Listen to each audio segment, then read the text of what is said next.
Junction ಸತ್ಯ ಸಂಗಮ. ಕೊಲೆಯಾದ ಯುವತಿ ಹೆಸರು ಝಕಿಯಾ ಮುಲ್ಲಾ, ವಯಸ್ಸು 19. ಧಾರವಾಡದ ಗಾಂಧಿ ಚೌಕ್ನಲ್ಲಿ ವಾಸ ಮಾಡ್ತಾ ಇರ್ತಾಳೆ. ಪ್ಯಾರಾಮೆಡಿಕಲ್ ಕೋರ್ಸ್ ಮುಗಿಸಿ ಜಾಬ್ ಸರ್ಚ್ ಮಾಡ್ತಾ ಇರ್ತಾಳೆ. ಇವರ ತಂದೆ Yunus Mulla real estate business man. ಇವರ ಫ್ಯಾಮಿಲಿನ ನೋಡ್ತಾ ಇದ್ರೆ ಇಂಥ ಫ್ಯಾಮಿಲಿ ಹುಡುಗಿನ ಯಾಕೆ ಮರ್ಡರ್ ಮಾಡಿದ್ರು ಅನ್ನೋ ಪ್ರಶ್ನೆ ಮೂಡುತ್ತೆ. ಈ ಯುವತಿಯ ಫ್ಯಾಮಿಲಿಯವರು ತುಂಬ ಡೀಸೆಂಟ್ ಆಗಿದ್ದಾರೆ, ಇನ್ನೋಸೆಂಟ್ ರೀತಿ ಕಾಣಿಸ್ತಾರೆ, ಕ್ರಿಮಿನಲ್ ಬ್ಯಾಕ್ಗ್ರೌಂಡು ಏನೂ ಇಲ್ಲ ಅಂತ ಅನಿಸುತ್ತೆ. ಆದರೂ ಅಂತಹ ಫ್ಯಾಮಿಲಿ ಹುಡುಗಿಯನ್ನು ಕೊಲೆ ಮಾಡಿದ್ದಾರೆ. ಆಗಿದ್ದೇನಂತಂದರೆ, ಮಂಗಳವಾರ ಸಂಜೆ ಈ ಝಕಿಯಾ ಮುಲ್ಲಾ ಲ್ಯಾಬ್ಗೆ ಹೋಗಿ ಬರ್ತೀನಿ ಅಂತ ಮನೆಯಿಂದ ಹೊರಗೆ ಹೋಗಿರ್ತಾಳೆ. ಆದರೆ ವಾಪಸ್ಸು ಬರೋದೇ ಇಲ್ಲ. ಹುಡುಕಾಡಿದಾಗ ಹೆಣವಾಗಿ ಪತ್ತೆ ಆಗಿದ್ದಾಳೆ. ಏನೋ ಕೆಲಸ ಅಂತ ಹೋಗಿದ್ದಾಳೆ. ಸ್ವಲ್ಪ ಲೇಟ್ ಆದರೂ ವಾಪಸ್ ಬರ್ತಾಳೆ ಅಂತ ವೇಟ್ ಮಾಡ್ತಾ ಇದ್ದ ಪೋಷಕರಿಗೆ ವೇಟ್ ಮಾಡಿ ಸಾಕಾಗಿದೆ. ತುಂಬ ಟೈಮ್ ಆದರೂ ಬಂದಿಲ್ವಲ್ಲ ಅಂತ ಹುಡುಕಾಡ್ತಾರೆ. ರಾತ್ರಿ ಪೂರ್ತಿ ಹುಡುಕಾಡಿದ್ದಾರೆ. ಬೆಳಿಗ್ಗೆ ಧಾರವಾಡದ ಹೊರವಲಯದಲ್ಲಿ ಝಕಿಯಾಳ ಡೆಡ್ ಬಾಡಿ ಪತ್ತೆ ಆಗಿದೆ. ಶವವನ್ನು ನೋಡಿದಾಗ ಬೇರೆ ಎಲ್ಲೋ ಒಂದು ಕಡೆ ಮರ್ಡರ್ ಮಾಡಿ ಸಾಕ್ಷಿಗಳು ಸಿಗಬಾರ್ದು ಅನ್ನೋ ಕಾರಣಕ್ಕೆ ಇನ್ನೊಂದು ಪ್ರದೇಶದಲ್ಲಿ ಡೆಡ್ ಬಾಡಿ ಎಸೆದಿದ್ದಾರೆ ಅನ್ನೋ ಅನುಮಾನಗಳು ಮೊದಲು ಉಟ್ಕೊಂಡಿದ್ವು. ಈಗ ಪೋಸ್ಟ್ ಮಾರ್ಟಮ್ ನಡೆದಿದೆ. ಆ ಯುವತಿಯ ಫೋನ್ ಕಾಲ್ಗಳ ಡೀಟೇಲ್ಸ್ ಆಧಾರದ ಮೇಲೆ ಪೊಲೀಸರು ತನಿಖೆ ಮಾಡಿದ್ದಾರೆ. ಕೇವಲ 40 ಗಂಟೆಗಳ ಒಳಗೆ ಆರೋಪಿಯನ್ನು ಹೆಡೆಮುರಿ ಕಟ್ಟಿದ್ದಾರೆ. ಆ ಆರೋಪಿ ಝಕಿಯಾಳನ್ನ ಯಾಕೆ ಕೊಲೆ ಮಾಡಿದ, ಅವನು ಯಾರು ಅನ್ನೋದನ್ನ ಮುಂದೆ ಮಾತಾಡ್ತೀನಿ. ಆದರೆ ಈ ವಿಚಾರದಲ್ಲಿ ಬರೀ ಫ್ಯಾಮಿಲಿಯವ್ರಿಗೆ ಅಷ್ಟೇ ಅಲ್ಲ, ಈ ಸುದ್ದಿ ನೋಡಿದ ಎಲ್ರಿಗೂ ಕರುಳು ಚುರುಕ್ ಅನಿಸುತ್ತೆ. ಫ್ಯಾಮಿಲಿ ಬ್ಯಾಕ್ಗ್ರೌಂಡ್ ನೋಡಿದರೆ ತುಂಬ ಡೀಸೆಂಟ್ ಆಗಿದೆ. ಅಂತಹ ಕುಟುಂಬದ ಹೆಣ್ಣು ಮಗಳನ್ನು ಬರ್ಬರವಾಗಿ ಸಾಯಿಸಿ ಅದು ಈ ರೀತಿ ಎಲ್ಲೋ ಒಂದು ಕಡೆ ಹೆಣ ಬಿಸಾಡಿ ಹೋಗಿದ್ದಾರಂದರೆ ಆ ಪಾಪಿ ಅದೆಂಥ ಕಟುಕ ಇರಬೇಕು ನೋಡಿ. ಇಲ್ಲಿ ವಿಚಾರ ಏನಂತಂದರೆ, ಹುಬ್ಬಳ್ಳಿ ಮೂಲಗಳಿಂದ ನನಗೆ ಸಿಕ್ಕಿರೋ ಮಾಹಿತಿ ಪ್ರಕಾರ ಈ ಝಕಿಯಾ ಕಳೆದ 3-4 ವರ್ಷಗಳಿಂದ ಸಾಬೀರ್ ಅನ್ನೋ ಹುಡುಗನನ್ನು ಲವ್ ಮಾಡ್ತಾ ಇರ್ತಾಳೆ. ಈ ಸಾಬೀರು ಆಕೆಗೆ ಸಂಬಂಧಿಕ ಕೂಡ ಹೌದು. ಹೀಗಾಗಿ ಇಬ್ಬರ ಮನೆಯಲ್ಲೂ ಮದುವೆಗೆ ಒಪ್ಕೊಂಡಿರ್ತಾರೆ. ಇನ್ನೊಂದು ತಿಂಗಳಲ್ಲಿ ಎಂಗೇಜ್ಮೆಂಟ್ ಮಾಡೋ ಯೋಚನೆಯಲ್ಲಿರ್ತಾರೆ. ಫೈನ್, ಇಬ್ಬರು ಲವ್ ಮಾಡಿದ್ದಾರೆ, ಮನೆಯಲ್ಲಿ ಇವರ ಪ್ರೀತಿಯನ್ನು ಒಪ್ಕೊಂಡಿದ್ದಾರೆ, ಮದುವೆ ಮಾಡೋದಕ್ಕೂ ರೆಡಿ ಆಗಿದ್ದಾರೆ. ಅಂದಮೇಲೆ ಇಲ್ಲಿ ಎಲ್ಲನೂ ಚೆನ್ನಾಗಿದೆ. ಝಕಿಯಾಳ ಕೊಲೆ ಯಾಕೆ ನಡೀತು ಅನ್ನೋ ಪ್ರಶ್ನೆ ನಿಮ್ಮಲ್ಲಿ ಸಹಜವಾಗಿ ಮೂಡುತ್ತೆ. ಇಲ್ಲಿ ಒಂದು ಟ್ವಿಸ್ಟ್ ಇದೆ. ಅಂದಂಗೆ ಝಕಿಯಾಳನ್ನು ಕೊಲೆ ಮಾಡಿದ್ದು ಬೇರೆ ಯಾರೂ ಅಲ್ಲ, ಇಷ್ಟು ದಿನ ಅವಳನ್ನು ಲವ್ ಮಾಡಿ 1 ತಿಂಗಳಲ್ಲಿ ಆಕೆಯ ಫಿಯಾನ್ಸಿ ಆಗಿ ಅದಾದಮೇಲೆ ಗಂಡನಾಗೋದಕ್ಕೆ ರೆಡಿಯಾಗಿದ್ದ ಸಾಬೀರ್.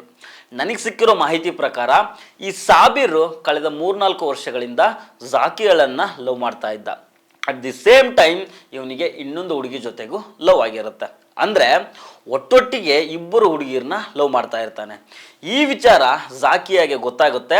ಆಗ ಝಕಿಯಾ ಸಾಬೀರ್ ಜೊತೆಗೆ ಜಗಳ ಮಾಡಿರ್ತಾಳೆ.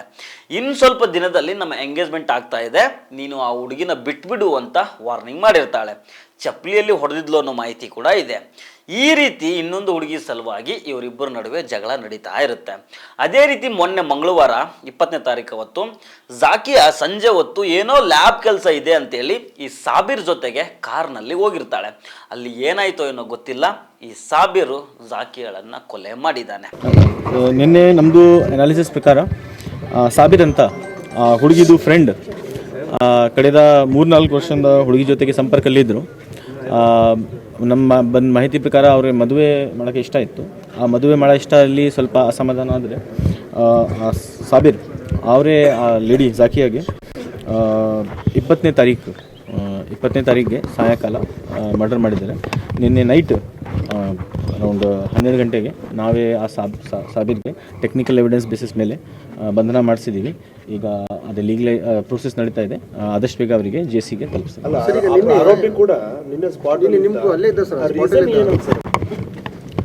ರೀಸನ್ ಆರೋಪಿನೂ ಹೇಳ್ಬೋದು, ಅವರಿಗೆ ಇಷ್ಟಿದೆ ಹೆಂಗೆ ಬಂತು. ಬಟ್ ನಾವೇ ಫಸ್ಟ್ ನಮಗೆ ಸುಮ್ಮನೆ ಯಾರಿಗೆ ಹಿಡಿಯೋಕ್ಕೆ ಆಗಲ್ಲ, ಎವಿಡೆನ್ಸ್ ಬೇಸಿಸ್ ಮೇಲೆ ನಾವೇ ನಮ್ಮ ಕಾರ್ಯಾಚರಣೆ ಮಾಡ್ತೀವಿ. ಸೊ ಅದು ಎವಿಡೆನ್ಸ್ ಸಿಕ್ಕ ತಕ್ಷಣ ನಾವೇ ನಮ್ಮ ಕಾರ್ಯಾಚರಣೆ ಮಾಡಿಸಿದ್ದೀವಿ. ಅದರ ಪ್ರಕಾರ ಆರೋಪಿಗೆ ಸೆಕ್ಯೂರ್ ಆಗಿದೆ. ಇಲ್ಲಿ ಇನ್ನೊಂದು ಇಂಟ್ರೆಸ್ಟಿಂಗ್ ವಿಚಾರ ಏನಂದ್ರೆ, ಝಕಿಯಾಳನ್ನ ಕೊಲೆ ಮಾಡಿದ ಬಳಿಕ ಈ ಸಾಬೀರು ತನಗೇನು ಗೊತ್ತೇ ಇಲ್ವಲ್ಲ ಅಂತ ನಾಟಕ ಮಾಡ್ಕೊಂಡಿರ್ತಾನೆ.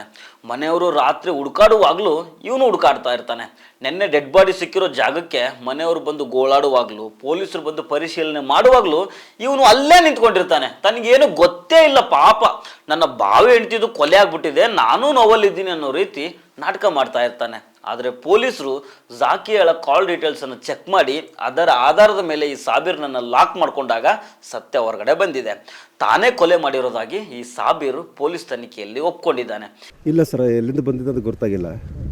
ನಾವು ನಮ್ಮದು ಇವರು ಶೇಖ್ ಸಾಹೇಬ್ರಿಗೆ ಹೇಳಿದ್ದೀವಿ. ಅವರು ನಂಬರ್ ಮೆಸೇಜ್ ಮಾಡಂದ್ರು. ಅವರು ಮ್ಯಾಲಿದ್ಗಳೇ ಅವರು 10 ನಿಮಿಷದಾಗ ಬಂದರು. ಬಂದು ನನ್ನ ಕರ್ಕೊಂಡು ನಾವು ಇಬ್ಬರು ನಮ್ಮ ಮಳ್ಯ ನಾನು ಎಲ್ಲ ಸೇರಿ ಇಲ್ಲಿ ಎಲ್ಲ ಕಡೆ ಆಜುಬಾಜು ಎಲ್ಲ ಟ್ರ್ಯಾಕಿಂಗ್ ಮಾಡಿ ಅವ್ರದ್ದು ಮೊಬೈಲ್ ಇಲ್ಲೇ ಐತೆ ಅಂತ ತೋರಿಸ್ತು. ರಾತ್ರಿಗೆ ಏನು ಕಂಡಿಲ್ಲ ಸರ್.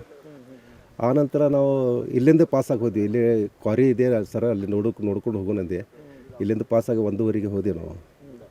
ಆಮೇಲೆ ಅವರು ಏನಂದರು, ಬೆಳಗ್ಗೆ ಬಂದು ಒಂದು ಸಲ ಟ್ರೈ ಮಾಡಿರಿ, ಏನಾರು ಆದ್ರೆ ಇಲ್ಲಕ್ಕೆ 11 ಗಂಟೆಗೆ ಬಂದು ಹೋಗಿ ಕಂಪ್ಲೇಂಟ್ ಮಾಡಿರಿ. ಅದು ಅವ್ರದ್ದು ಫೋಟೋ ಮತ್ತು ಆಧಾರ್ ಕಾರ್ಡ್ ತೊಗೊಂಡು ಮಿಸ್ಸಿಂಗ್ ಕಂಪ್ಲೇಂಟ್ ಮಾಡೋದು ಅಂತೇಳಿ ಹೇಳಿದ್ರು ಅವ್ರು ಸರ್, ಅವರು ಶೇಖ್ ಸಾಹೇಬ್ರು. ಆಮೇಲೆ ನಾವು ಬೆಳಗ್ಗೆ ಬಂದೀವಿ ಸರ್. ಬಂದು ಅಲ್ಲಿಂದ ಯೂನಿವರ್ಸಿಟಿ ಹಿಂದಿಂದ ಬಂದೀವಿ ಸರ್. ಬಂದು ನೋಡ್ಕೊತ ಬಂದ್ವಿ. ಅದು ಬುರ್ಕಿ ಕಾಣುತ್ತಾ, ಅಲ್ಲೇ ಸ್ಟಾಪ್ ಮಾಡಿ ನೋಡಿ. ಒಂದು ಇವಾಗ ಎಷ್ಟಾಯಿತು ಟೈಮ್? 12 ಅಂದರೆ 10 ಗಂಟೆ ಸುಮಾರು ಬಂದಿದ್ದೆ ಸರ್.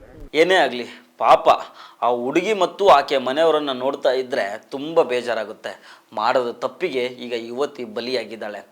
ಏನಾಯಿತು ಯಾಕಾಯಿತು ಅಂತ ಗೊತ್ತಿಲ್ಲದೆ ಹೆತ್ತವರು ಗೋಳಾಡ್ತಾ ಇದ್ದಾರೆ. ಈಗ ಪೊಲೀಸರು ಸಾಬೀರ್ನನ್ನು ಅರೆಸ್ಟ್ ಮಾಡಿ ಹೆಚ್ಚಿನ ತನಿಖೆ ಮಾಡ್ತಾ ಇದ್ದಾರೆ. ಆರೋಪಿ ಸಾಬೀರ್ಗೆ ಕಠಿಣಾತಿ ಕಠಿಣ ಶಿಕ್ಷೆ ಆಗಬೇಕು ಅಂತ ಮಗಳನ್ನು ಕಳೆದುಕೊಂಡ ಪೋಷಕರು ಆಗ್ರಹ ಮಾಡ್ತಾ ಇದ್ದಾರೆ.